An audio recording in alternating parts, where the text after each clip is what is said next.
بسم اللہ الرحمن الرحیم۔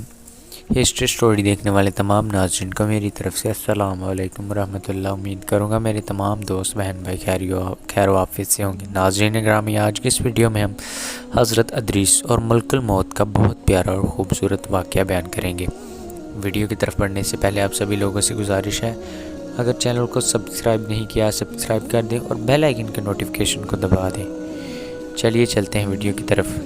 ناظرین گرامی، حضرت ادریس علیہ السلام کا صحیح نام اخنو ہے اور حضرت آدم علیہ السلام کے بعد آپ ہی اہل رسول ہیں۔ آپ کے والد کا نام حضرت شیش بن آدم رضی اللہ تعالیٰ عنہ ہے۔ سب سے پہلے آدمی جس نے قلم سے لکھا وہ آپ رضی اللہ تعالیٰ عنہ ہیں۔ کپڑے سلنے اور کپڑے پہننے کی بھی ابتدا آپ ہی سے ہوئی۔ آپ سے پہلے لوگ جانوروں کی خلیں پہنتے تھے۔ ہتھیار بنانے والے ترازو اور حساب و کتاب کی طرف نظر فرمانے والے بھی آپ ہی ہیں۔ یہ سب کام آپ ہی سے شروع ہوئے۔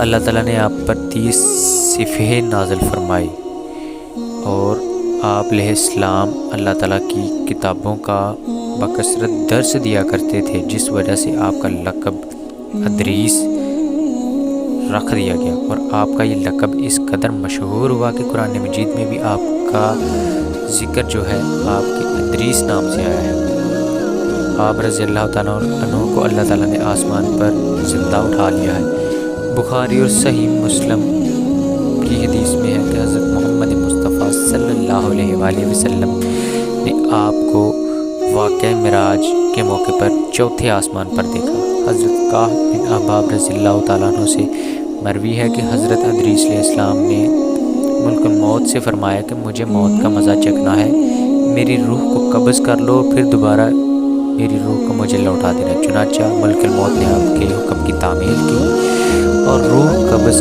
کر لی، اور روح قبض کرنے کے فوراً بعد کچھ ہی دیر میں آپ کی روح کو آپ کے جسم میں دوبارہ ڈال دیا گیا۔ جب آپ دوبارہ زندہ ہوئے تو آپ نے ملک الموت کو فرمایا کہ مجھے اب جہنم دیکھنا ہے تاکہ میرے اندر خشیت الہی زیادہ ہو جائے۔ چنانچہ ملک الموت نے یہی کیا، وہ آپ کو جہنم کی طرف لے گیا، اور جب آپ نے جہنم کو دیکھا تو آپ نے دروغہ جہنم کو فرمایا کہ میں جہنم کے اس دروازے کو کھولو، میں نے اس سے گزرنا ہے۔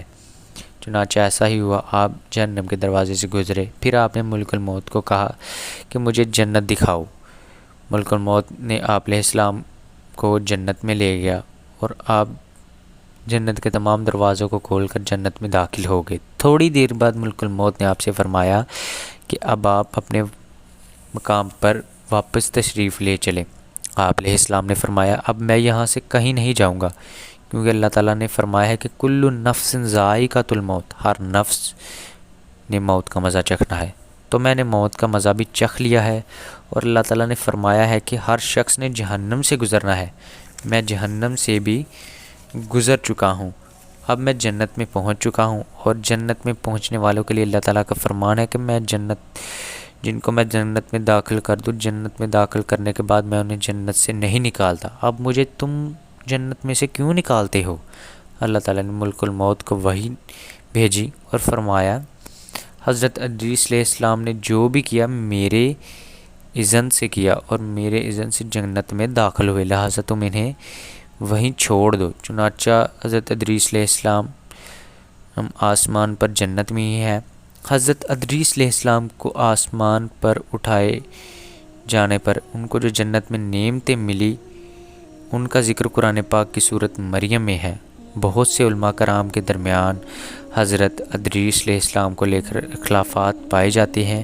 بعض علماء کرام کا کہنا ہے کہ حضرت ادریس علیہ السلام جنت میں نہیں ہیں، کیونکہ جنت میں سب سے پہلے ہمارے پیارے آقا دو جہان حضرت محمد مصطفیٰ صلی اللہ علیہ وآلہ وسلم اور ان کے امت نے جانا ہے، اور کچھ علماء کرام کا کہنا ہے کہ قرآن پاک کی سورۃ مریم کے حوالے سے کہ اللہ تعالیٰ نے فرمایا ہے کہ ہم نے اس کو بلند مقام پر اٹھا لیا، لہٰذا بلند مقام کا اشارہ جنت کی طرف ہے۔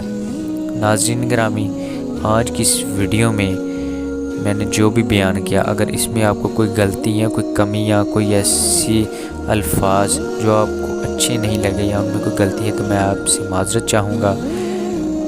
ناظرین گرامی، جاتے جاتے آپ سبھی لوگوں سے کہتا چلوں، اگر آپ کو ویڈیو اچھی لگے ویڈیو کو لائک کر دیں، چینل کو سبسکرائب کر دیں اور بیل آئیکن کے نوٹیفیکیشن کو دبا دیں۔ امید کروں گا آپ کو یہ واقعہ چھوٹا سا پسند آیا ہوگا اور ہم سبھی کو ملک الموت حضرت ادریس علیہ السلام کے اس واقعے سے سیکھ ملتی ہے کہ ہمیں اللہ کے رسولوں، آسمانی کتابوں، فرشتوں اور حضرت محمد مصطفیٰ صلی اللہ علیہ وسلم اور آخرت پر پختہ یقین رکھنا چاہیے۔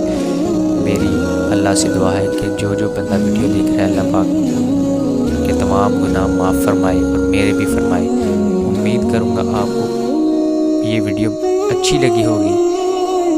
جاتے جاتے آپ سبھی لوگوں سے پھر ایک بار گزارش کروں گا، اگر کسی میرے بھائی کے پاس کوئی اچھا پیارا اسلامی واقعہ ہے، کوئی اچھا انسان کی زندگی کا کوئی واقعہ ہے تو وہ ہمیں ہمارے Gmail ID پر کانٹیکٹ کر کے ہم سے شیئر کر سکتا ہے اور ہم اس کا واقعہ وہ ضرور پڑھیں گے اور اپنے YouTube چینل